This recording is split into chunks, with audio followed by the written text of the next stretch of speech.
Sabi nila puto mo'y mahalaga, pero bakit laging may nadidismaya? Pangako sa harap, tapos sa likod, diba nakangiti sa entablado? Pero tayo ay niloko na. Piliin ang tama, hindi lang pangako, hindi lang forma, di lang matamis na tono.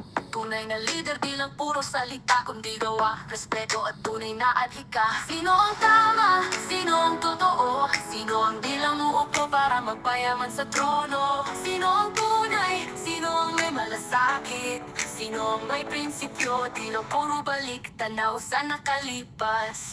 Oras na para tayo mamulat, huwag hayaang paulit-ulit na malukat. Hindi pangalan ang dapat na tinitingnan, kundi gawa, tapang at paninindigan.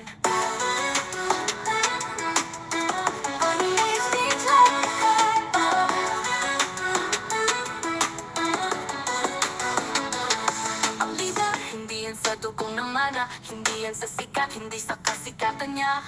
Ang leader ay yung may paninindigan, di lang pangako, kundi may tunay na pagmamahal sa bayan. Sino ang tama? Sino ang totoo? Sino ang di lang uupo para magpayaman sa trono? Sino ang tunay? Sino ang may malasakit? Sino ang may prinsipyo? Di lang puro balik tanaw sa nakalipas.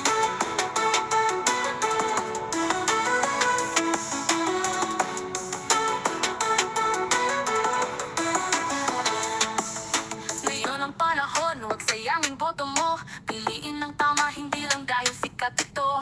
Gising bayan, oras na para pumawon ng kinabukasan natin nasa ating bisyon.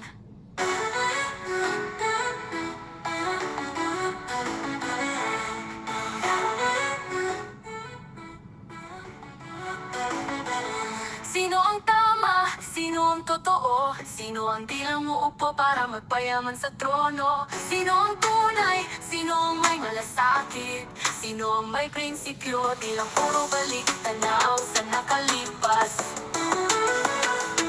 Di lang puro balik tanaw sa nakalipas. Oras na para tayo mamulat, huwag hayaang paulit-ulit na malukat. Hindi pangalan ang dapat na tinitingnan, kundi gawa, tapang at paninindigan. Ang leader, hindi yan sa tugaw ng mana, hindi yan sa sikat, hindi sa kasikatan niya.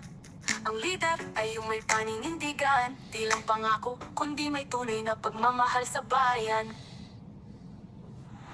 Sino ang tama? Huwag sayangin boto mo. Piliin ang tama, hindi lang dahil sikat ito.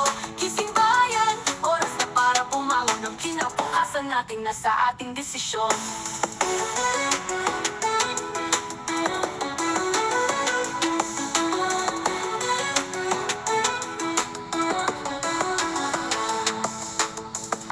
Ngayon ang panahon, huwag sayangin boto mo.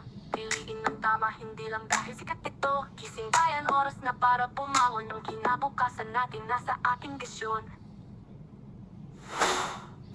Sabi nila, boto mo'y mahalaga, pero bakit laging may nadidismaya? Pangako sa harap, tapos sa likod, diba nakangiti sa entablado? Pero tayo niloko na. Piliin ang tama, hindi lang pangako, hindi lang forma, di lang matamis na tono. Tunay na leader, di lang puro salita, kundi gawa, respeto at tunay na adhika. Sino ang tama? Sino ang totoo? Sino ang di lang uupo para magpayaman sa trono? Sino ang tunay?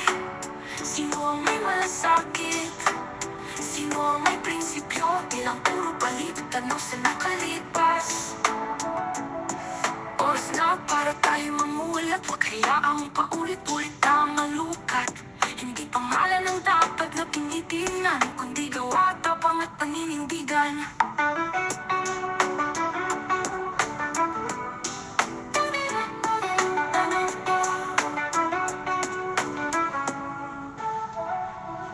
Ang leader, hindi yan sa dugong ng mana, hindi yan sa sikat, hindi sa kasikatan niya. Ang leader ay yung may paninindigan, di lang pangako, kundi may tunay na pagmamahal sa bayan. Sino ang tama? Sino ang totoo? Sino ang di lang uupo para magpayaman sa trono? Sino ang tunay?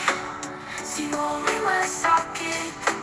Sino ang may prinsipyo? Di lang puro palit tanong sa nakalipas. Yun ang panahon, huwag sayangin boto mo. Piliin ang tama, hindi lang dahil sikat ito. Gising bayan, oras na para bumangon. Ang kinabukasan natin nasa ating desisyon.